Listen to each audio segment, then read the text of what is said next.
She thought fainting at work was just exhaustion, but when the pregnancy test slipped from her apron pocket and landed at his polished shoes, everything changed. The most dangerous man in Chicago knelt down, picked up those 2 pink lines, and looked at her with eyes that could kill or protect. "You're carrying my child," he said, voice low and absolute, "and I don't let what's mine slip away." If you're listening to this story, don't forget to hit the like button, subscribe to the channel, and tell me in the comments what part of the world you're listening from. The diner smelled like burnt coffee and yesterday's grease, a scent so familiar to Maya Reyes that she no longer noticed it. It clung to her uniform, her hair, the creases of her tired hands. Outside the smudged windows, Chicago's south side stretched gray and unforgiving under a March sky that threatened rain but never delivered. The L train rattled past every 12 minutes, shaking the silverware and making the fluorescent lights flicker. Maya had learned to time her steps to its rhythm. She was 24, though some days she felt twice that. Her black hair was pulled into a tight bun, a few rebellious strands escaping to frame a face that was pretty in an understated way. High cheekbones, dark eyes that held more exhaustion than hope, a mouth that had forgotten how to smile easily. She wore the same pale blue uniform every shift, the fabric worn thin at the elbows, the name tag slightly crooked. Her white sneakers were scuffed and splitting at the seams. It was a Tuesday, the kind that bled into Wednesday without anyone noticing. The diner was half empty, populated by the usual suspects. Old man Kowalski nursing his 3rd cup of decaf, the construction crew on their lunch break, a young mother trying to keep her toddler from throwing Cheerios on the floor. Maya moved between tables with practiced efficiency, refilling cups, delivering plates, clearing away the evidence of other people's meals. Her body had been betraying her for weeks now. The nausea that hit in waves, the dizziness that made the room tilt when she stood too quickly, the exhaustion that no amount of sleep could cure. She told herself it was stress, bad food, the flu that wouldn't quit. She told herself a lot of things.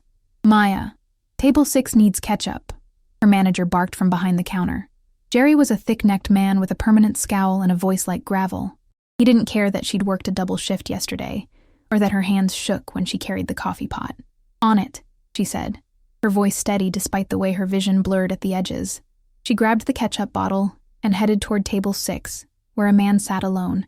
She'd noticed him the moment he walked in, because men like him didn't belong in places like this. He wore a charcoal suit that probably cost more than her monthly rent, tailored so perfectly it looked like a second skin.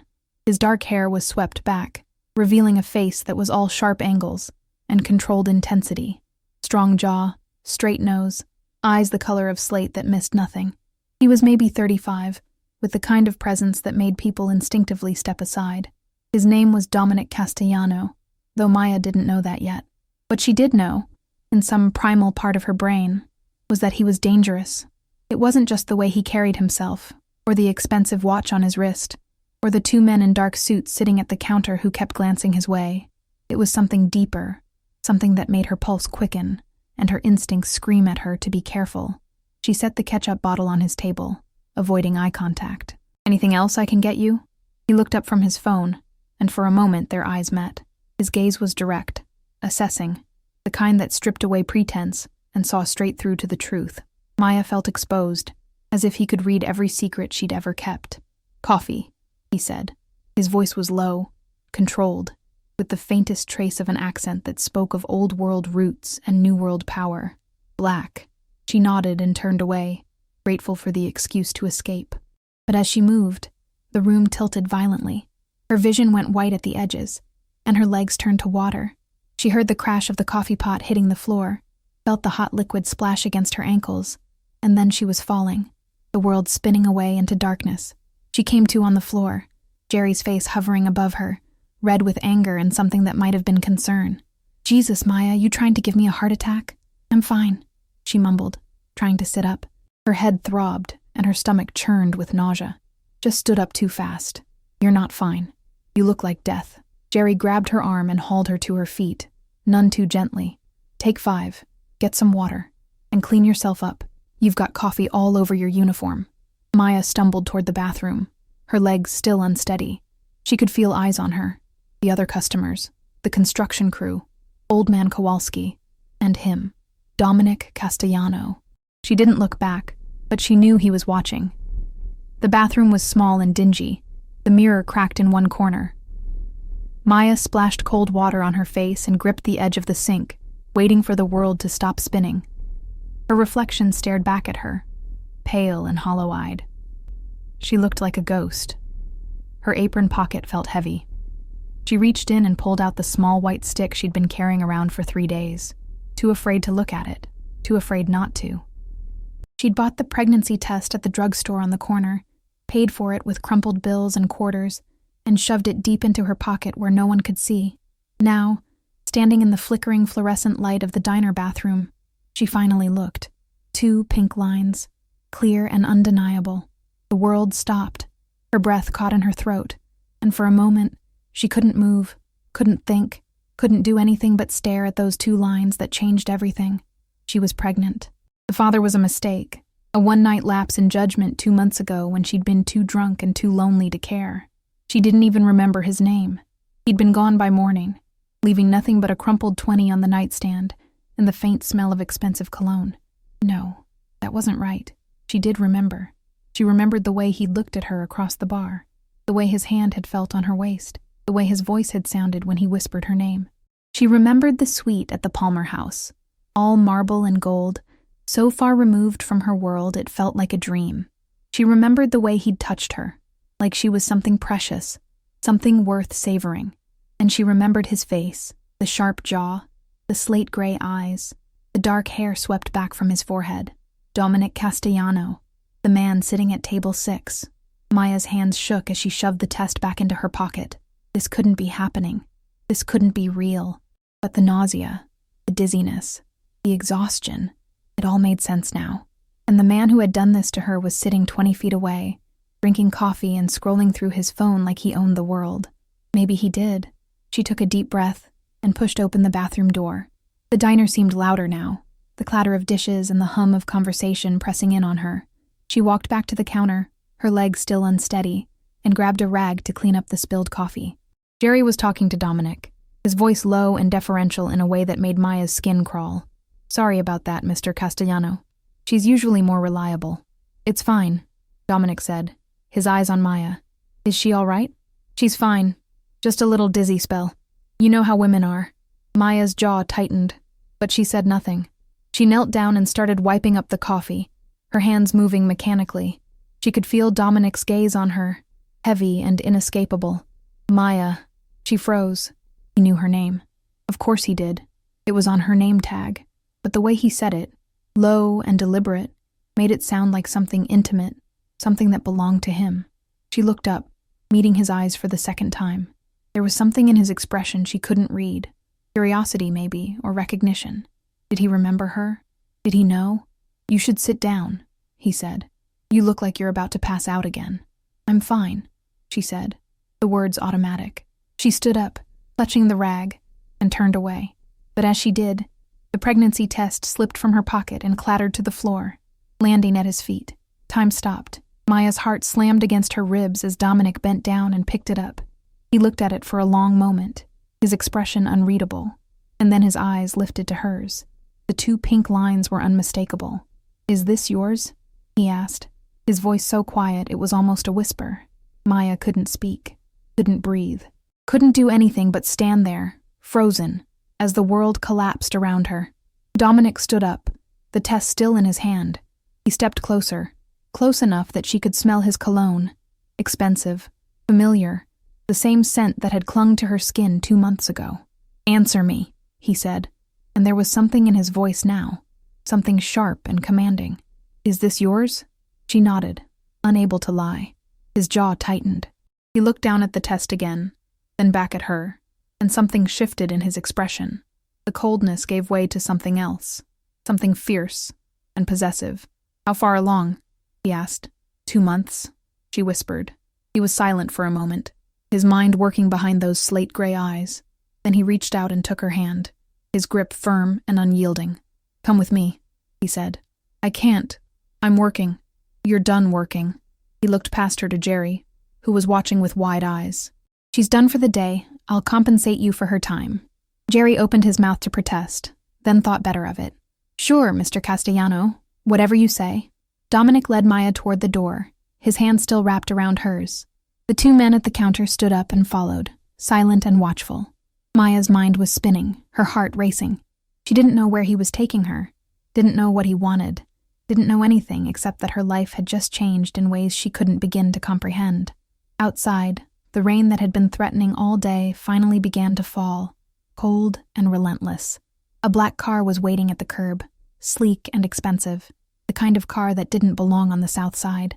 Dominic opened the back door and gestured for her to get in. "Please," he said, and there was something almost gentle in his voice now. "We need to talk." Maya hesitated, every instinct screaming at her to run. But where would she go? Back to her studio apartment with the leaky faucet and the broken heater? Back to the diner, where Jerry would fire her for causing a scene? Back to a life that had just been shattered by 2 pink lines? She got in the car. Dominic slid in beside her, and the door closed with a soft click. The driver pulled away from the curb, and the diner disappeared behind them, swallowed by the rain. For a long moment, neither of them spoke. Maya stared out the window, watching the city blur past, and tried to process what was happening. Dominic sat beside her, his presence overwhelming in the confined space.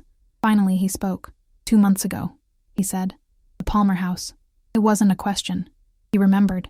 Yes, she whispered. He nodded slowly, his jaw tight. I don't forget faces. Or names. You told me you were a student. I lied. Why? Because I didn't want you to know who I really was. She turned to look at him, her eyes burning. A waitress, a nobody, someone you'd forget by morning. His expression hardened. I didn't forget. The words hung between them, heavy with meaning. I didn't plan this, Maya said, her voice breaking. I didn't know. I didn't think. It doesn't matter. He reached out and took her hand again, his grip firm. What matters is that you're carrying my child, and I don't let what's mine slip away. The possessiveness in his voice should have frightened her. Maybe it did, but there was something else there too, something that felt almost like protection. What are you saying? She asked. He looked at her, his slate-gray eyes intense and unwavering. I'm saying that you're not alone anymore, he said. I'm saying that I take care of what's mine. And this baby, he glanced down at her stomach, then back at her face. This baby is mine. The rain drummed against the roof of the car, and the city rolled past outside the windows. Maya felt like she was standing on the edge of a cliff, about to step off into the unknown. But for the first time in weeks, she didn't feel like she was falling. She felt like someone had caught her. The car moved through the city with the smooth, unhurried confidence of money and power. Maya watched the south side give way to the loop, the buildings growing taller, the streets cleaner, the people better dressed. Rain streaked the windows, turning the world outside into a watercolor blur of gray and gold. Dominic sat beside her, silent and still, his hand resting on the seat between them. He hadn't let go of her since they left the diner, his fingers wrapped around hers like a claim, a promise, a warning. Maya didn't know which, maybe all three. Where are we going? She asked, her voice barely audible over the hum of the engine. My place, he said. We need to talk, properly. I don't even know you. He turned to look at her, and there was something almost amused in his expression. You knew me well enough 2 months ago. Heat flooded her cheeks. That was different. Was it? She pulled her hand away, suddenly angry. Yes, that was one night. A mistake. She gestured helplessly. This is my life. It's my life too now. His voice was calm, matter of fact, as if they were discussing the weather. You're carrying my child. That makes it my responsibility. I didn't ask for your responsibility. You don't have to. He leaned back against the seat, his eyes never leaving her face. I'm giving it to you anyway. The car turned onto Lakeshore Drive, and suddenly the city opened up beside them, the vast, dark expanse of Lake Michigan stretching out to the horizon, the rain turning its surface into a sheet of hammered steel. Maya had lived in Chicago her whole life, but she'd never seen it from this angle, never had the luxury of a car that glided along the waterfront like it owned the view. They pulled up in front of a building that looked like it belonged in a different city, a different world. Glass and steel, all clean lines and modern elegance, with a doorman who stepped forward with an umbrella before the car had even stopped. Dominic got out and came around to her side, opening the door and offering his hand. Come on, he said. Maya hesitated, then took his hand and stepped out into the rain. The doorman held the umbrella over them as they walked to the entrance, and she caught a glimpse of herself in the glass doors, pale, disheveled, her uniform still damp with spilled coffee. She looked like exactly what she was, a waitress who didn't belong. Inside, the lobby was all marble and soft lighting, with a security desk and a concierge who nodded respectfully as they passed. Dominic led her to the elevators, his hand on the small of her back, and pressed the button for the penthouse. Of course it was the penthouse. The elevator rose smoothly, silently, and Maya's stomach dropped with the ascent. She felt like she was being pulled out of her own life and into someone else's, someone she didn't recognize. The doors opened directly into his apartment. No hallway, no shared space, just straight into a world of polished hardwood and floor-to-ceiling windows that looked out over the lake. The rain lashed against the glass, and the city lights glittered below like scattered diamonds. Maya stood frozen in the entryway, taking it all in. The sleek furniture, the art on the walls, the open kitchen with its gleaming countertops and professional-grade appliances. It was beautiful, in a cold, impersonal way, like a magazine spread. Nothing about it felt lived in. "Sit," Dominic said, gesturing toward the sofa. "I'll get you some water." She sat, her hands folded in her lap, and watched as he moved through the kitchen with the ease of someone who knew exactly where everything was. He filled a glass with water and brought it to her, then sat down in the chair across from her, his elbows resting on his knees, his eyes fixed on her face. "How are you feeling?" he asked. The question surprised her. "I'm fine." "You fainted." "I stood up too fast." "You're pregnant." He said it like it was a fact that needed to be acknowledged, not hidden or downplayed. "You need to take care of yourself." "I've been taking care of myself my whole life," she said, a note of defiance creeping into her voice. "I don't need you to tell me how.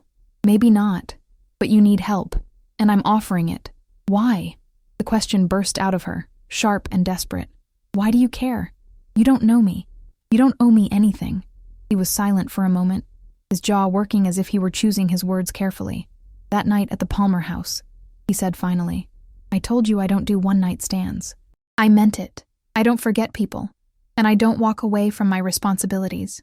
This isn't your responsibility. It's mine. It's ours." He leaned forward, his eyes intense. "You didn't make this baby alone, Maya, and you're not going to raise it alone. Not if I have anything to say about it." She wanted to argue, to push back, to tell him that she didn't need him or his money or his protection. But the truth was, she did. She was barely scraping by as it was, working double shifts and living paycheck to paycheck. How was she supposed to afford a baby? How was she supposed to pay for doctor's visits and diapers and childcare? How was she supposed to do any of it alone? "What are you proposing?" she asked, her voice small. "I'm proposing that you let me help. Move in here. Let me take care of you. Let me make sure you and the baby have everything you need." "Move in here?" She looked around the apartment, at the expensive furniture and the pristine floors. "I can't just move in here. I don't even know you." "Then get to know me." He stood up and walked to the windows, his hands in his pockets, his silhouette dark against the rain-streaked glass. "I'm not asking you to marry me, Maya. I'm asking you to let me be a part of this, to let me be a father." The word hung in the air between them, heavy with meaning.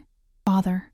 She hadn't let herself think about that yet, hadn't let herself imagine what it would mean to have a child, to be responsible for another life. And now, here was this man, this stranger, offering to share that responsibility with her. "What do you do?" she asked suddenly. "For a living, I mean." He turned to look at her, and there was something guarded in his expression. "I run a business." "What kind of business?" "Import-export. Real estate. Investments."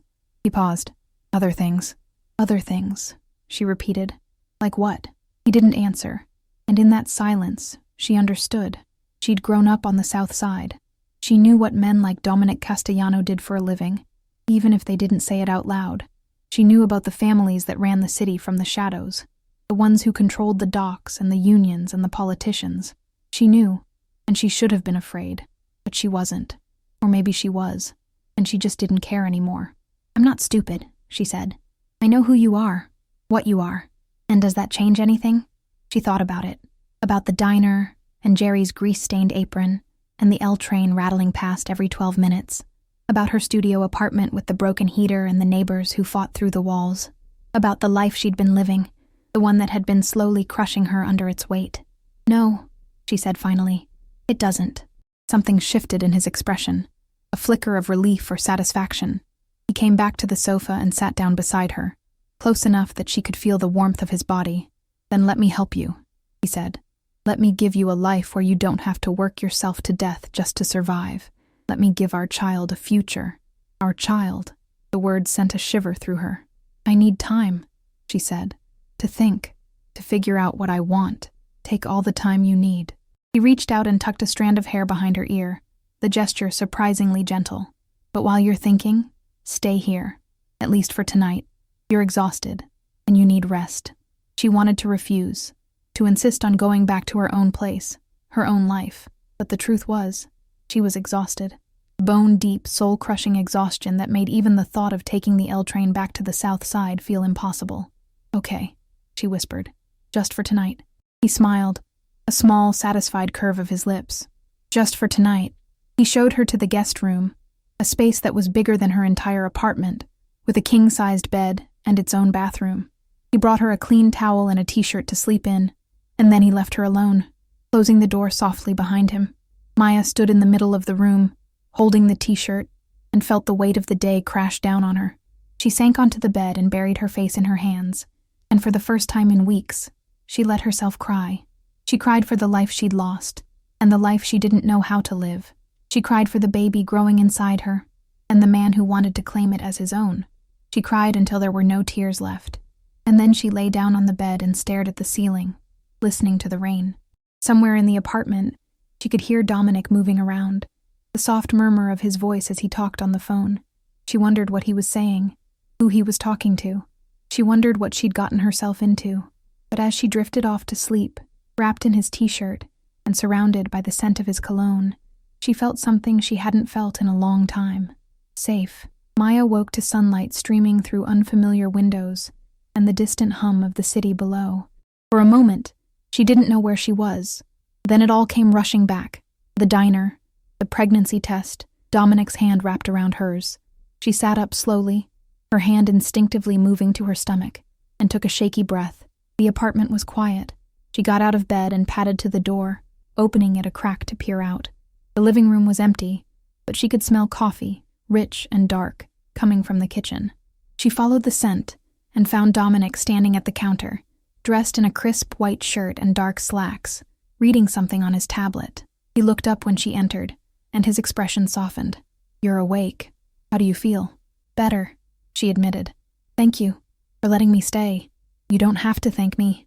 He poured her a cup of coffee, then hesitated. "Actually, should you be drinking this?" "I don't know what. 1 cup is fine," she said, taking it from him. The warmth of the mug felt good in her hands. I looked it up. They stood there for a moment, the silence stretching between them, awkward and uncertain.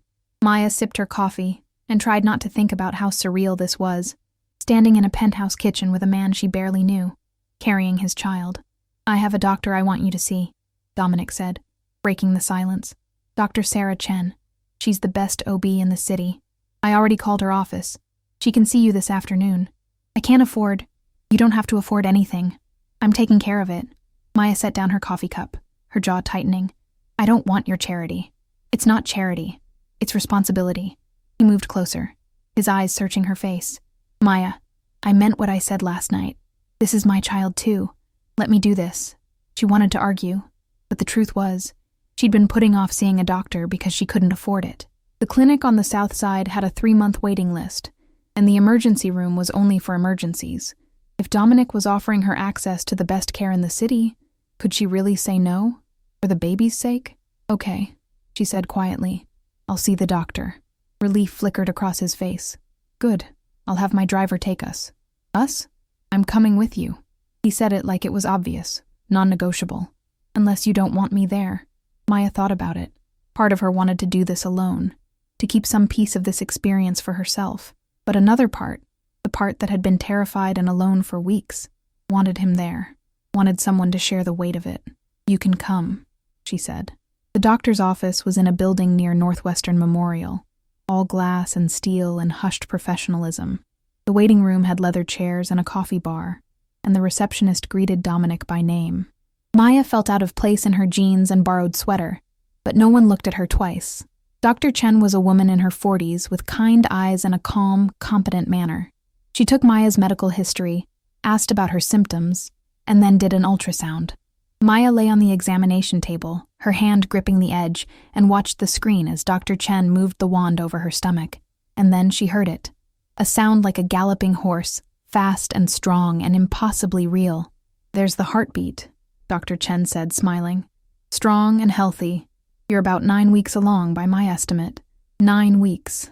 Maya stared at the screen, at the tiny flicker of movement that was her baby, and felt something crack open inside her.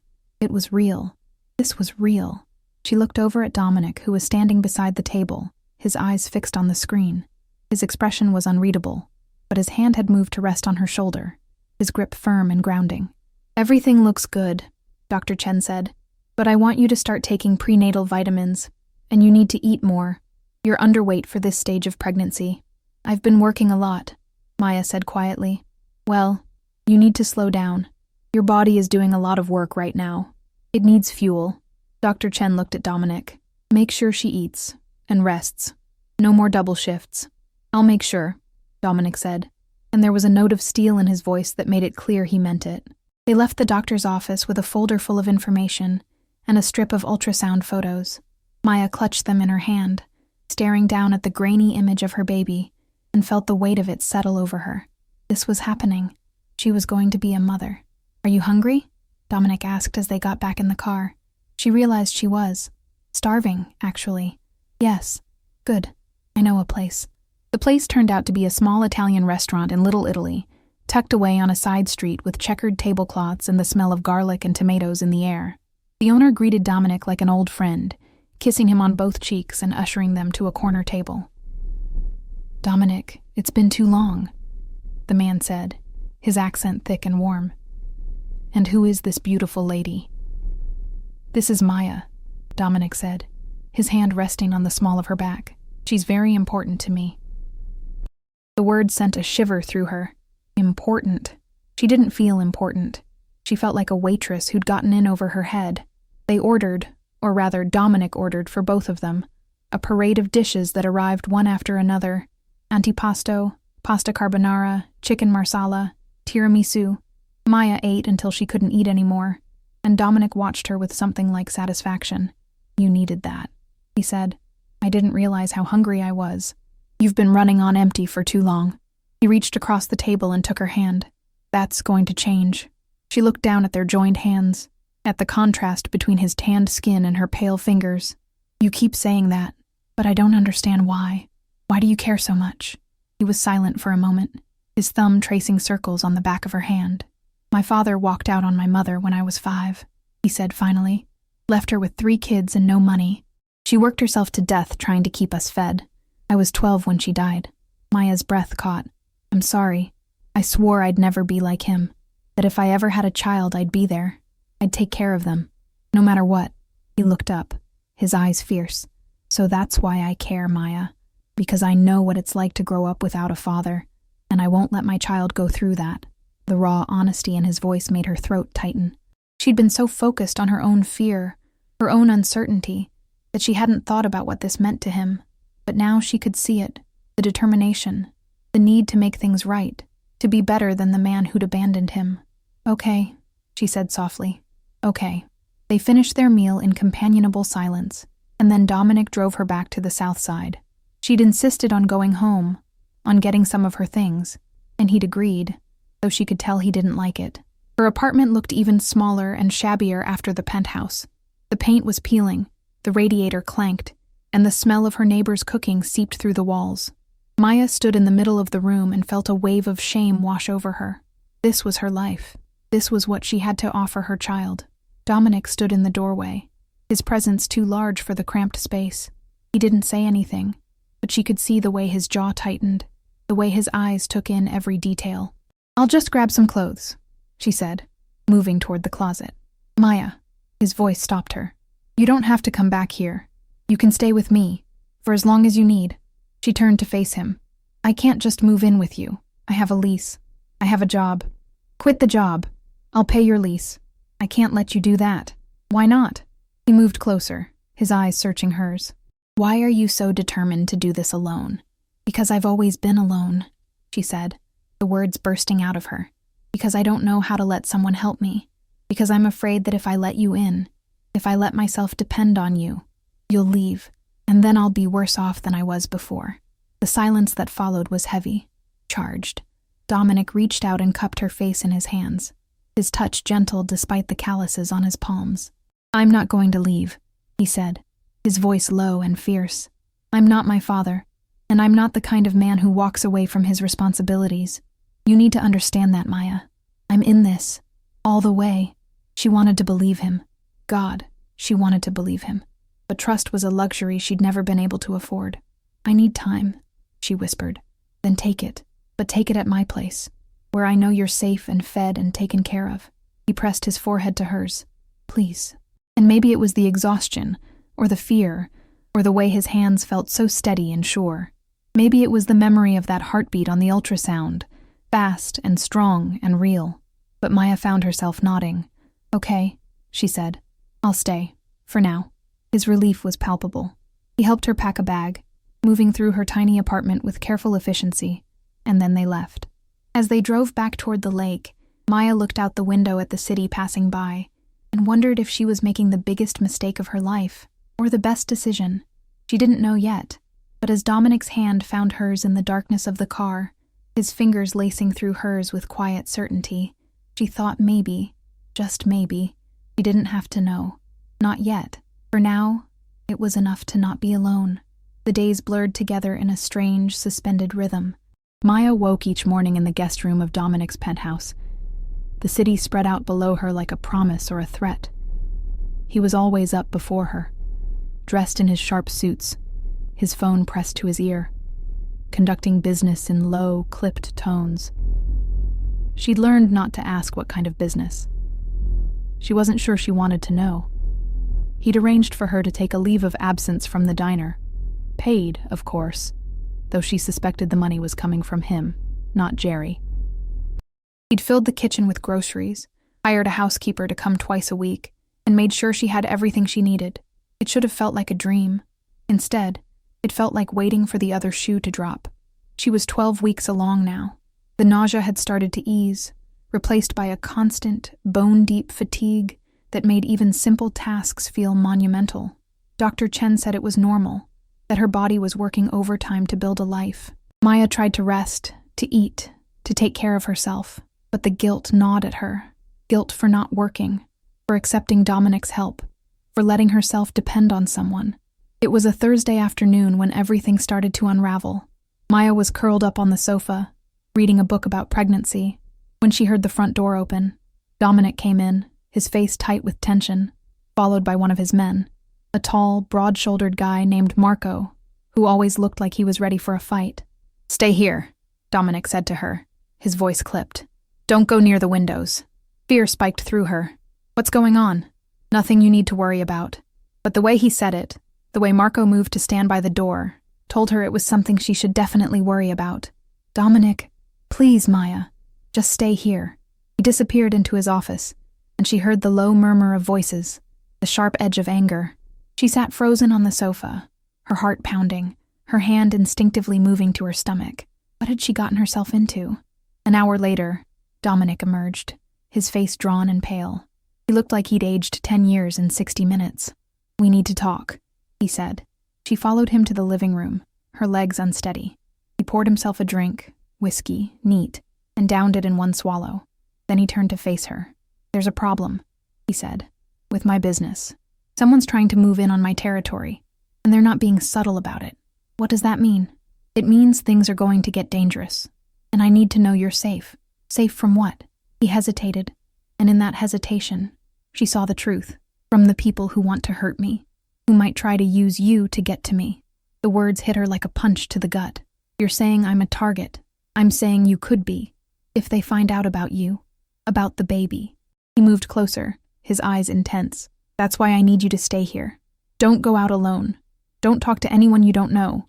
And if anything feels wrong, you call me immediately. This is insane."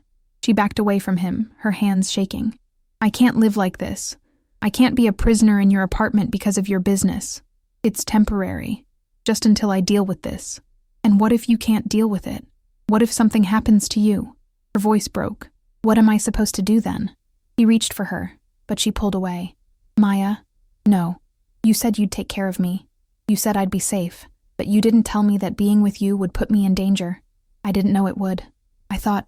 He ran a hand through his hair, frustration and guilt warring on his face. "I thought I had more time. I thought I could protect you. You can't protect me from this." She wrapped her arms around herself, suddenly cold. "You can't protect our baby from this." The words hung between them, heavy and damning. Dominic looked like she'd slapped him. "I'm trying," he said, his voice raw. "I'm doing everything I can." Maybe that's not enough. She turned and walked to the guest room, closing the door behind her. She sank onto the bed and buried her face in her hands, trying to breathe through the panic. This was a mistake. All of it.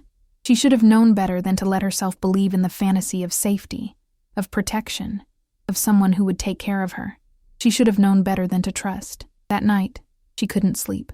She lay in bed, staring at the ceiling, listening to the sounds of the city below.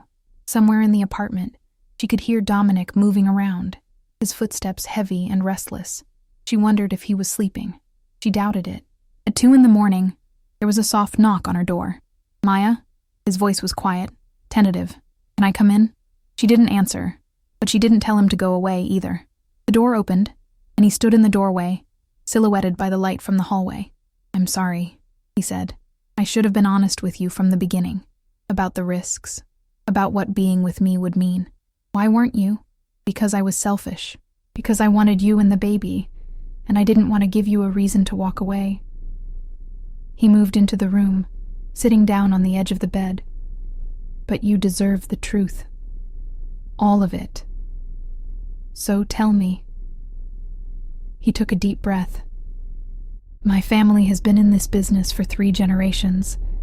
My grandfather came over from Sicily in the 1920s and built an empire. My father expanded it. And when he died, it came to me. I've spent the last 10 years consolidating power, eliminating threats, making sure no one can touch us. But there's always someone who wants what you have, always someone willing to take it by force.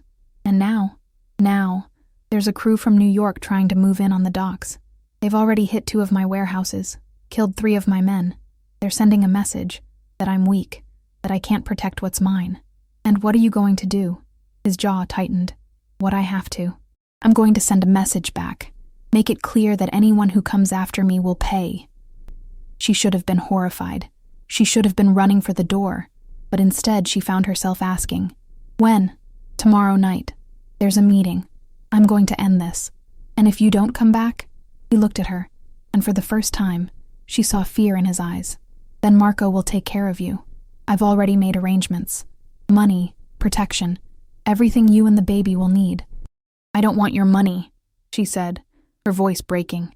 "I want you to come back." The words surprised her as much as they seemed to surprise him. But they were true. Somewhere in the last few weeks, she'd started to care about him. Not just as the father of her child, but as a person. As someone who'd shown her kindness when she had nothing, who'd made her feel safe when she'd been terrified. "I'll come back," he said, his voice fierce. "I promise you, Maya. I'll come back." He reached out and took her hand, and she let him. They sat there in the darkness, holding on to each other, and for a moment, the fear receded. "There's something else," he said quietly. "Something I need to tell you." "What?" "That night at the Palmer house. It wasn't random. I saw you at the bar, and I couldn't look away. You were so..." He paused, searching for the word. "Real. Everyone else in that place was playing a part, but you were just you. And I wanted to know you. I wanted to be close to you, even if it was just for one night." Her throat tightened. "You never called. I didn't have your number, and I didn't think you'd want to hear from me. You seemed like you were running from something. I didn't want to be another thing you had to run from. I was running," she admitted. "From my life, from myself. I thought one night with a stranger would make me feel alive again, but it just made me feel more lost. And now?" She looked at him, at the man who'd upended her life and offered her a future she'd never imagined. "Now I don't know what I feel, except scared." "I'm scared too," he said, and the honesty in his voice broke something open inside her.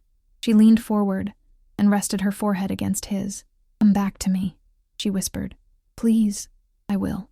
He stayed with her until she fell asleep, his hand wrapped around hers, his presence a steady anchor in the darkness. And when she woke in the morning, he was gone. The day dragged by in agonizing slowness. Maya tried to distract herself, reading, watching TV, pacing the apartment, but nothing worked. Every sound made her jump. Every minute felt like an hour. Marco was there, silent and watchful, but he didn't offer any information, and she didn't ask. Night fell, and still no word. Maya stood by the windows, staring out at the city, and tried not to think about all the ways this could go wrong. Tried not to imagine Dominic lying in some alley, bleeding out, alone. At 11 o'clock, her phone rang. She grabbed it, her heart in her throat. Dominic, it's done. His voice was rough, exhausted. I'm on my way back. Relief flooded through her, so intense it made her knees weak.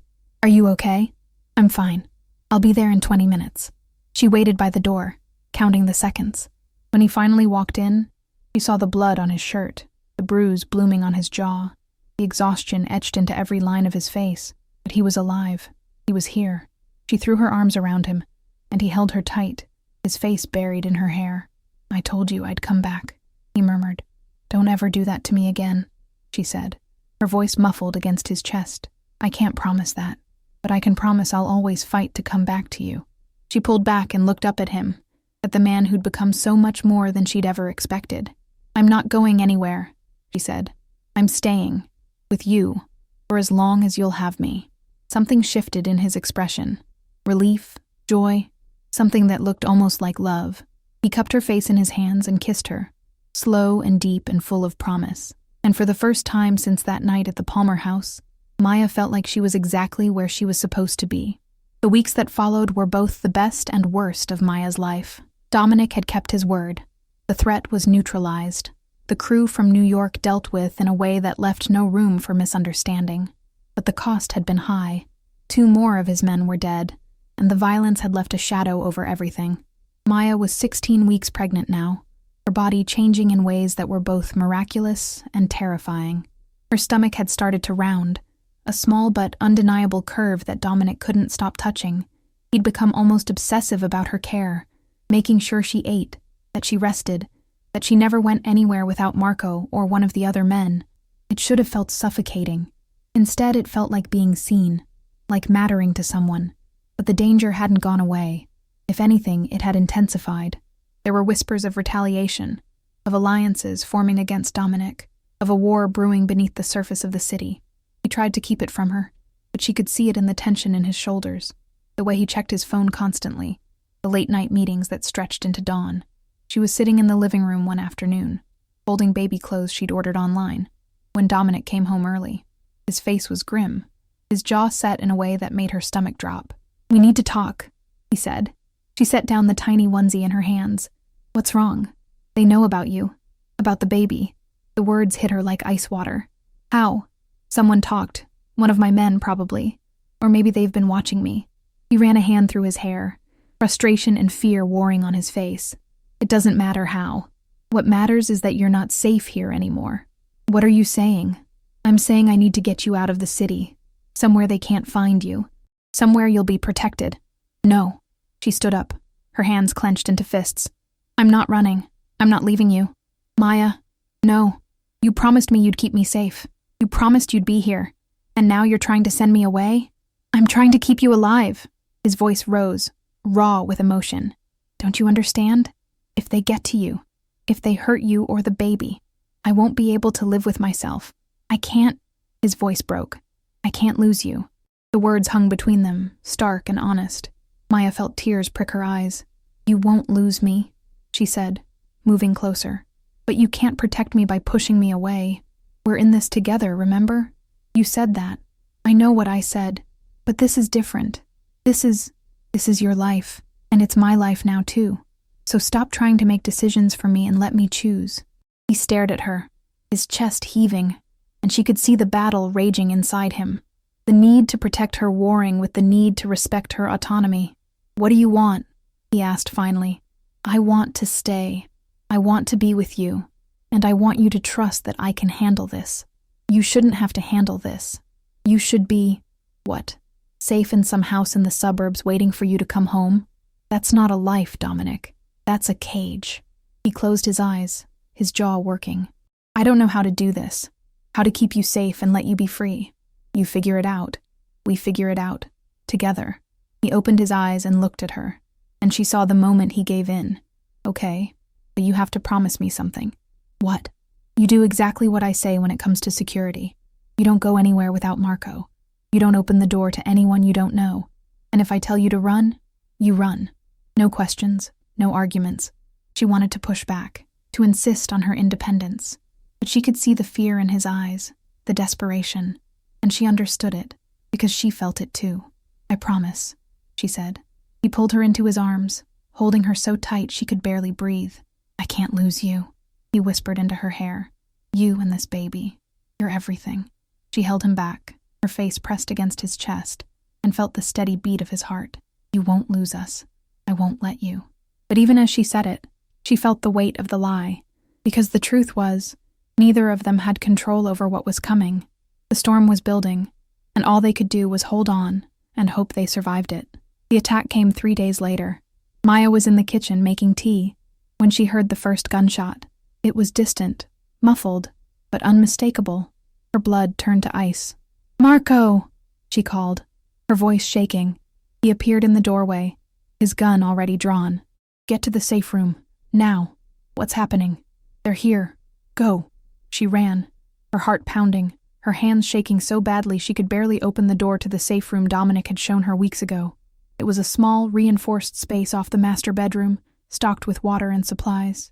She locked herself inside and sank to the floor, her arms wrapped around her stomach, and tried not to scream. The sounds of gunfire echoed through the apartment, sharp and terrifying.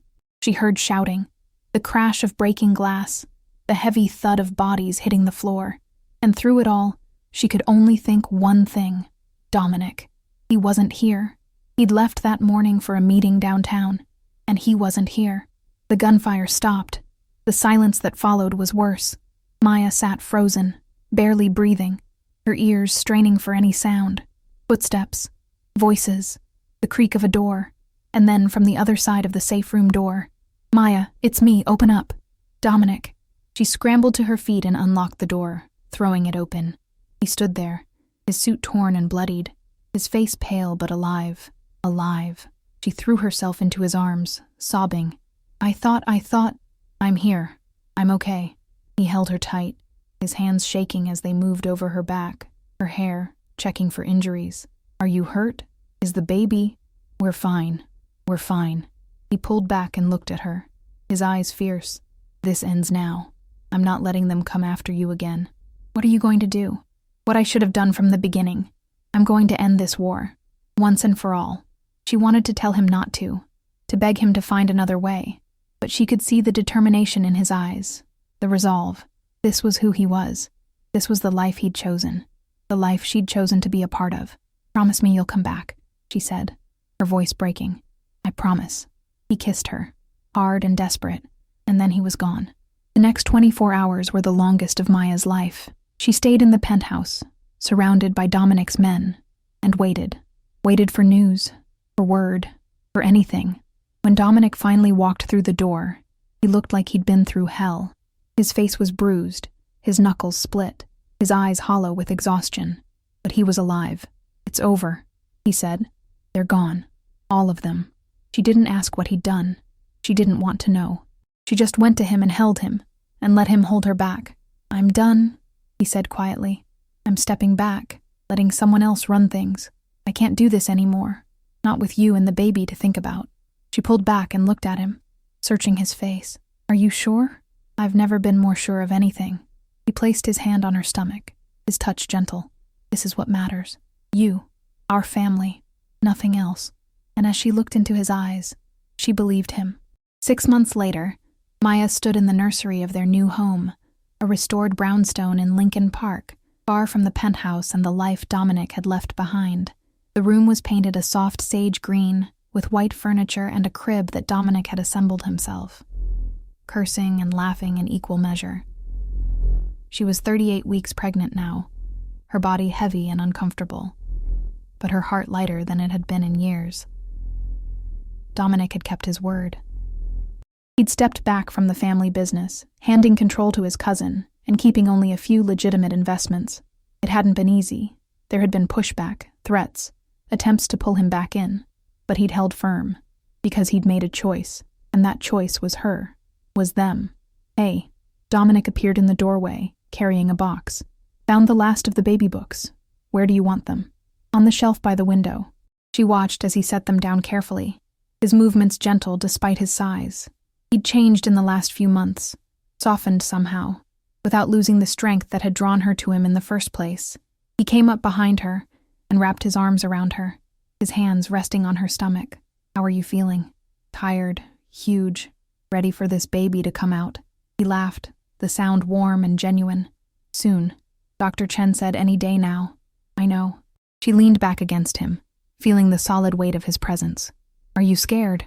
Terrified, he admitted, but also excited. I can't wait to meet her. Her. They'd found out a month ago that they were having a girl. Dominic had cried when Dr. Chen told them, tears streaming down his face as he held Maya's hand and stared at the ultrasound screen. What are we going to name her? Maya asked. I was thinking. He paused. What about Elena? After my mother. Maya turned in his arms to look at him. Elena. I love it. Yeah? Yeah.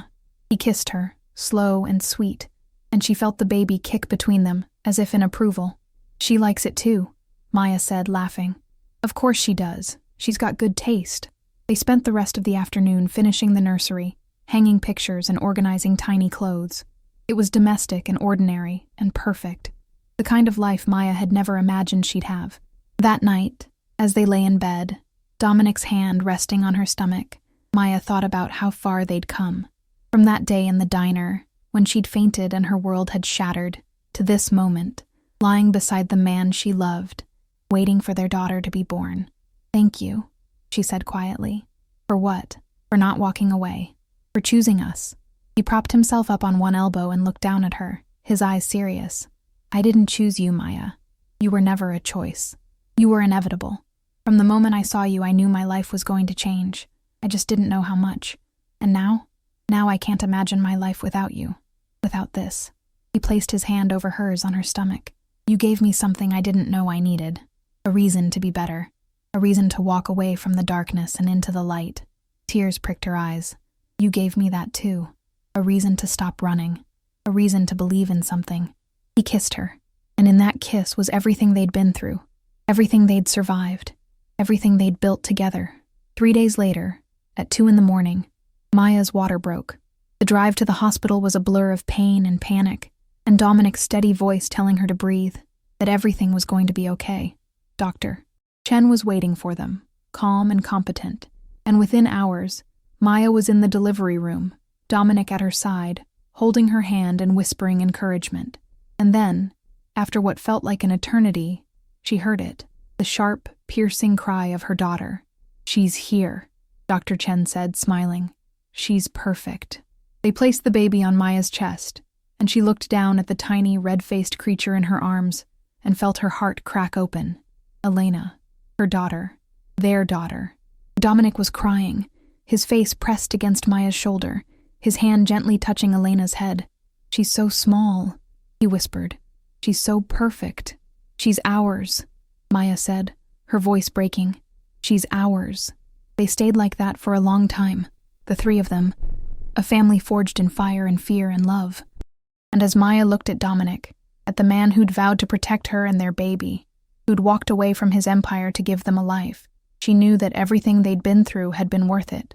Because this moment, this family, this love, was everything. 2 years later, Maya stood in the kitchen of their brownstone, watching through the window as Dominic played with Elena in the backyard.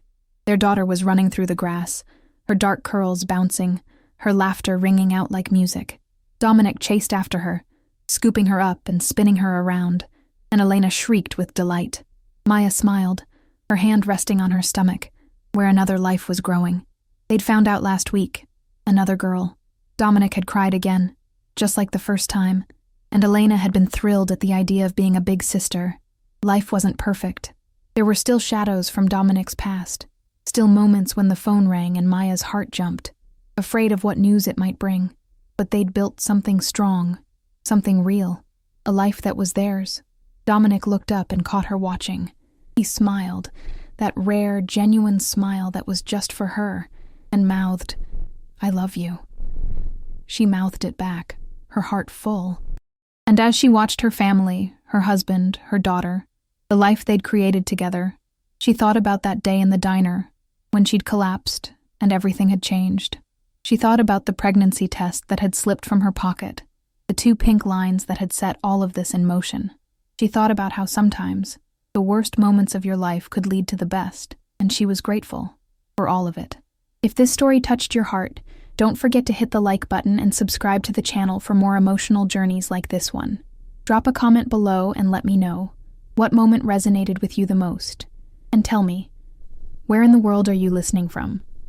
Your support means everything. Thank you for being here.